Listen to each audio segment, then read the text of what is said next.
जय हिंद, आदाब। मैं हूं शमीम जराजपुरी और आप देख रहे हैं खबरों नज़र चैनल। सबसे तेज़ और ताज़ा समाचार देखने के लिए बने रहिए हमारे साथ। अब खबर विस्तार से। मैं इस वक्त मौजूद हूं यूपी के ज़िला आज़मगढ़ के शहर कोतवाली हलके के बिलरिया की चुंगी पर, और उस जगह पे मौजूद हूं जहां पर नेशनल चिल्ड्रन हॉस्पिटल के डायरेक्टर निदेशक डॉक्टर अबू जैद साहब हमसे बातचीत करने के लिए मौजूद हैं। मेरा नाम डॉक्टर अबू जैद है। मैं बैरिटी से ताल्लुक़ रखता हूँ, लालगंज के पास। तो मैंने इंटर तो वहीं हाई स्कूल लालगंज से किया, फिर इंटर मैंने चिल्ड्रन कॉलेज से किया जो आज़मगढ़ में है। उसके बाद मैंने अपनी पढ़ाई के लिए कानपुर गया, मैं कानपुर से तैयारी किया। फिर वहाँ से कानपुर में ही MBBS में मेरा सिलेक्शन हुआ, GSVM मेडिकल कॉलेज से। मैंने वहाँ से MBBS किया। उसके बाद मैंने PG के लिए एंट्रेंस दिया, तो फिर मेरा selection KGMC king George medical college Lucknow से। मैंने वहाँ से MD करी। MD करने के बाद मैं फिर आज़मगढ़ आ गया और यहीं पे मतलब इस तरीके की जो अभी खिदमात हैं वो दे रहे हैं पब्लिक को। डॉक्टर अबू जैद साहब, आप ये बताएं कि बच्चों की सेहत को लेकर जो है हमको जो है किन चीज़ों पर ख़ास तवज्जो देनी चाहिए? मेन बच्चों की सेहत के लिए ये देखना चाहिए कि साफ़ सफाई का ध्यान दें, खाने पीने का ध्यान दें। अक्सर देखा गया हमारे पास पेशेंट आते हैं और साफ़ सफाई छोटे बच्चों में देखा जाए तो वो दूध पिला रहे होते हैं, बॉटल को उबालते नहीं है, बिना उबाले हुए बॉटल से दूध पिलाते हैं, जिसकी वजह से उनको बार बार डायरिया होता है, बच्चा कमज़ोर हो जाता है। या बच्चा 6 महीने का हो गया, उसको और भी चीज़ें खिलानी चाहिए और वो केवल दूध देते रहते हैं, जिसकी वजह से बच्चा धीरे धीरे उसमें आयरन की, न्यूट्रिएंट की, ये सब चीज़ों की कमी होती है। बच्चा चिड़चिड़ा हो जाता है, फिर बार बार उसकी शरीर का टेम्परेचर अप रहता है, ऊपर रहता है और मरीज़ को लगता है फीवर है, जबकि मरीज़ का टेम्परेचर बढ़ा हुआ इसलिए है क्योंकि उसको माइक्रो न्यूट्रिएंट्स की कमी है। तो ख़ास तौर से साफ़ सफाई का ध्यान दें और खान पान पे ज़्यादा ध्यान दें। कितने साल के बच्चों को आप देखते हैं? मैं 1 से लेके 18 मतलब 0 से पैदा हुए बच्चे से लेके 18 साल तक के बच्चों को देखते हैं। तो आजकल क्या बीमारियां जो है बच्चों के अंदर पाई जा रही हैं खास तौर से? मेनली वायरल फीवर फैला हुआ है, बच्चों को जुकाम है, बुखार है, नाक बह रही है, फीवर तेज़ आ रहा है, यही मेन समस्या इस समय फैली हुई है। और थोड़ा बहुत डायरिया बच्चों में ज़्यादा मिल रहा है इस टाइम। बच्चों की पैदाइश के बाद जो है जो गार्जियन है, जो माँ बाप हैं, जो है उनको किस तरह से एहतियात करना चाहिए, बच्चों को बचाना चाहिए और किन चीज़ों का ख्याल रखना चाहिए? बच्चे की पैदाइश के लिए जो उनके अटेंडेंट हैं उनको मेन ये ध्यान देना चाहिए कि सही जगह पैदा कराएं। पैदा होने के बाद अक्सर देखा गया है बच्चों को लोग लेके बाइक पे चले आते हैं जहाँ भी बच्चा पैदा होता है, और पैदा होने वाले डॉक्टर्स जो हैं उन्हें भी पैदा कराने वाले डॉक्टर्स को भी ये ध्यान देना चाहिए कि बच्चे को एम्बुलेंस से ट्रांसपोर्ट हो, बच्चा ऑक्सीजन के साथ आए। कई मरतबा बच्चा कई जगहों से, बिलरियागंज से, कोटिला से, मुबारकपुर से ऐसे आते हैं जिस देखा गया है कि वो ऑक्सीजन लगी नहीं रहती है, बच्चा बाइक पे लेके आता है, जब तक बच्चा हमारे पास पहुंचता है ठंडा हो चुका होता है, नीला पड़ जाता है।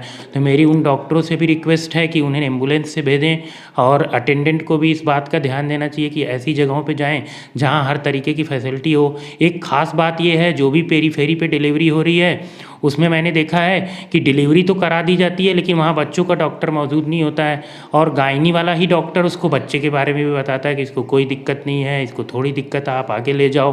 तो ये सारी चीज़ें अवेयरनेस होना चाहिए। मेरे उन गायनी डॉक्टरों से भी रिक्वेस्ट है कि वो किसी बच्चे के डॉक्टर को बुलाएं पैदाइश के समय में, और बच्चा भेजते वक्त इस बात का ध्यान दें कि बच्चा एम्बुलेंस से जाए और ऑक्सीजन के साथ जाए, जिसकी वजह से उतना छोटा बच्चा रास्ते में ठंडा होकर ख़राब ना हो। डॉक्टर साहब, आपने अपनी तिब्बी जो है खिदमात और जो स्वास्थ्य जो मेडिकल की जो खिदमात हैं, आपने ये सेवा जो कहाँ आपने दिया? ये आप बिलरिया की चुंगी पर बैठते हैं, ये पहली जगह है कि इससे पहले भी आप कहीं और बैठते थे? नहीं, मैं जब यहाँ आया आज़मगढ़ में तो बिलरिया की चुंगी पे बैठता हूँ। बाकी बिलरियागंज में अल-फलाह हॉस्पिटल है, जो अल-फलाह मदरसा है, उसमें बैठता हूँ। यही दोनों जगह सेवा देता हूँ, बाकी इसके अलावा तो और कहीं नहीं लिया हूँ। तो अल-फलाह हॉस्पिटल में जो आपका बैठते हैं, क्या समय है और कौन दिन वहाँ मिलते हैं आप? अल-फलाह हॉस्पिटल में मैं डेली बैठता हूँ 11:30 बजे से लेके 1 बजे तक। जुमा को और मंगलवार के दिन वहाँ नहीं बैठता हूँ, बाकी डेली बैठता हूँ। आपने जो डिग्री हासिल किया है वो KGMU से, जो लखनऊ से आपने हासिल किया है, तो हम देखते हैं कि डॉक्टर साहब की बच्चों की पैदाइश का जो समय होता है, जब बच्चों की पैदाइश होती है तो आजकल बहुत नॉर्मल जो हम देखते हैं पैदाइश होती है, तो जो गार्जियन होते हैं, जो घर के लोग होते हैं तो बहुत जल्द जो है ऑपरेशन जो है बहुत ज़्यादातर जो पैदाइश जो ऑपरेशन से हो रही हैं, लोग इंतज़ार नहीं करते हैं और बहुत जल्दबाजी कर देते हैं, तो इस पर क्या कहना है? इसके लिए 2-3 चीज़ें रिस्पॉन्सिबल है। एक तो अटेंडेंट, जैसे पहले जो बच्चे होते थे, पहले का खान पान जो मदर का था वो इतना अच्छा नहीं था, जिसकी वजह से जो पेट में बच्चा पल रहा होता था उसका वज़न कम होता था, बच्चे की साइज़ कम हो जाती थी, वो नॉर्मल अच्छे से डिलीवर हो जाता था। और पहले की जो माएँ थीं वो जनरली घर का काम वगैरह करती थीं, उस तरीके से ज़्यादा करती थीं, जिसकी वजह से पैदाइश में हेल्प मिलती थी।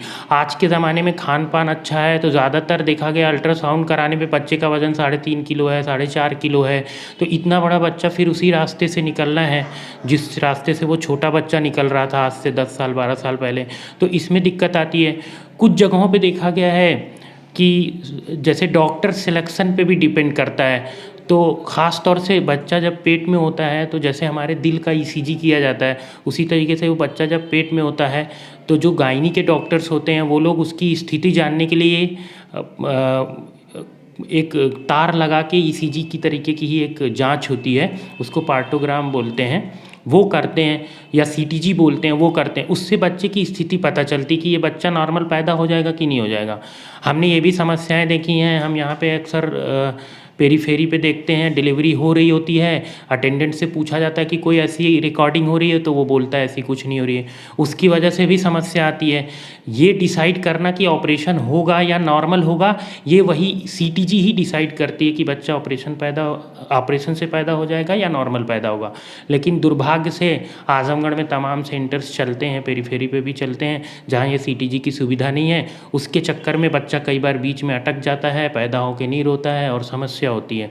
तो सही तरीका तो ये है कि वो सीटीजी रिकॉर्डिंग हो, अगर उसमें सीटीजी में इंडिकेशन आता है ऑपरेशन का तभी ऑपरेशन किया जाए, अदरवाइज़ ऑपरेशन ना किया जाए। बहुत सारे हॉस्पिटल हम देखते हैं कि और जो गायनी के जो डॉक्टर हैं, बच्चों की पैदाइश जहाँ जिन हॉस्पिटलों में होती है तो वहाँ पे सर्जन भी होते हैं। कितने लोग तो लालच में आके कि हम ऑपरेशन करेंगे तो हमको पैसा ज़्यादा मिलेगा, हैं, उसकी जो है रकम जो है अदा करनी पड़ेगी।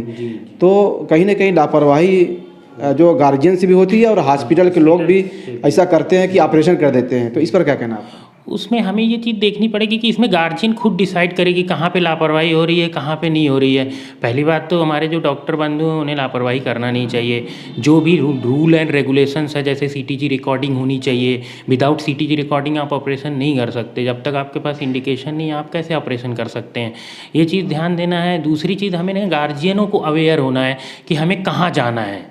जैसे ना आजकल हर आदमी हर चीज़ का डॉक्टर बना हुआ है, उसके पास उस चीज़ की डिग्री नहीं है तब भी वो बोलता है मैं गायनी की डॉक्टर हूँ, या उसके पास बच्चों की डिग्री नहीं है लेकिन वो फिर भी बच्चों का डॉक्टर है। और जिसकी जितनी सलाहियत है उसको उसी लेवल की प्रैक्टिस करने की ज़रूरत है, उससे ओवर जाके काम करने की ज़रूरत नहीं है। जैसे मैं भी अगर डिलीवरी कराना चाहूँ तो मैं बहुत अच्छी डिलीवरी करा सकता हूँ, मैं भी MBBS किया हूँ, मैंने MD में भी डिलीवरी कराते हुए लोगों को देखा हूँ। और मैं MD लिख दूँ, ये ना लिखूँ कि बच्चों से MD है और डिलीवरी कराना शुरू कर दूँ, नीचे स्त्री रोग एंड प्रसूति रोग विशेषज्ञ लिख दूँ, ये चीज़ें गलत है कहीं ना कहीं। इसी वजह डिलीवरी होती है? नहीं, मेरे यहाँ डिलीवरी तो नहीं होती है। मैं जैसे एक एग्जाम्पल दे रहा हूँ कि मेरी सलाहियत है बच्चों की डिग्री की और मैं दूसरा काम कर रहा हूँ, तो जिसकी जितनी लिमिटेशंस है वो उसी में काम करे तो बेहतर है। उससे ओवर करने पर फिर मरीज के साथ भी दिक्कत होगी और अटेंडेंट परेशान होगा। अगर कोई औरत हामिला है और पेट से है तो उसको खान पान पर जो है खाने पीने की जो चीज़ें हैं तो क्या खाना चाहिए कि बच्चा जो है पेट के अंदर जो है एक सेहतमंद हो और स्वस्थ हो, तो तंदुरुस्त बच्चा पैदा हो, तो इसको लेकर क्या कहना आप? किसी भी मरीज़ को अगर कंसीव करना है तो कंसीव करने से पहले गायनी के डॉक्टर्स, जो महिलाओं की डॉक्टर्स होती हैं, उनसे वो संपर्क करें। 1-2 महीने 3 महीने पहले से आयरन और फोलिक एसिड की टैबलेट चलती है, वो उसको चलाएं। उसके बाद खान पान में जैसे ताकतवर चीज़ें हैं, जैसे फल है, गोश्त है, दाल है, प्रोटीन रिच आइटम है, ये सारी चीज़ें ज़्यादा लें। कोई समस्या आने पे बार बार जो हमारी ये गायनी की डॉक्टर्स हैं या महिलाओं की डॉक्टर्स हैं उनसे संपर्क करें और सही डॉक्टर का चुनाव करें, ये सबसे ज़्यादा इम्पॉर्टेंट है। बार बार ये बोला जा रहा है सही डॉक्टर का चुनाव करें। कई बार अटेंडेंट आता है, कहता है कि डॉक्टर साहब बड़े शहर में जाने से पैसा ज़्यादा लगता है, छोटे शहरों में पैसा कम लगता है। ऐसा कुछ नहीं है, मैंने कई बार ये चीज़ें देखी हैं। मरीज़ फंस जाता है, पैसा बराबर बराबर ही लगता है। और वो फंसने की वजह से, नॉलेज ना होने की वजह से जब उसको सही चीज़ पता चलती है तब वो फंस जाता है। तो पैसा कहीं ज़्यादा नहीं लगता है, जो रीजनेबल है वो पैसा लिया जाता है। पर ये है कि जो जिस चीज़ का डॉक्टर है, जिसकी जो डिग्री है उस तक पहुँचे। कई बार मरीज़ वो डिलीवरी बाहर करा के आता है और उसके बाद वो लेके हमारे पास आता है। बच्चा जब ख़राब हो जाता है तो हमारे पास लेके आता है। फिर वो बच्चा बाहर पेरीफेरी पे नहीं भर्ती कराता, फिर वो आजमगढ़ ही लाके भर्ती कराता है। तो उससे पूछो क्यों आप यहाँ भर्ती कराते हो, वो कहता है डॉक्टर साहब आप एमडी किए हो, आपकी एमडी डिग्री है, आप एमबीबीएस हो और एमडी हो, इसलिए आपके पास आए हैं। अच्छा, हम देखते हैं कि बच्चे जो है खांसी, ज़ुकाम, बुखार, मलेरिया या फिर नमूनिया से मुतासिर रहते हैं, पीड़ित रहते हैं, तो घर के लोग लापरवाही करते हैं और वो बीमारी, वो मर्ज़ बढ़ते बढ़ते जो है एक बड़ा मर्ज़ होता है। तो इस ऐसी हालत में, ऐसी पोजीशन में क्या करना चाहिए? जब भी इस तरीके की कोई समस्या हो, तुरंत बजाय वक्त ख़राब करने के इधर उधर, एक जो उसका एक्सपर्ट है, जो भी उस चीज़ का एक्सपर्ट है, तमाम एक्सपर्ट हैं, हर डिपार्टमेंट के एक्सपर्ट हैं आजमगढ़ में, उस एक्सपर्ट के पास पहुँचे और वहाँ से इलाज कराए। अगर कोई बच्चा पैदा हुआ है, किसी बच्चे की पैदाइश हुई है और दिल में सुराख है, छेद है, कभी कभी 2-3 छेद होते हैं, सुराख होते हैं दिल में जो है, तो ऐसी हालत में क्या करना चाहिए? ऐसे में उसको बच्चों के स्पेशलिस्ट को दिखाए। छेद के भी कई प्रकार होते हैं, उसका ईको होता है, दिल की जांच होती है, उसमें पता चलता है। कुछ छेद ऐसे होते हैं जो समय के साथ साल, 2 साल, 3 साल जाते जाते बंद हो जाते हैं।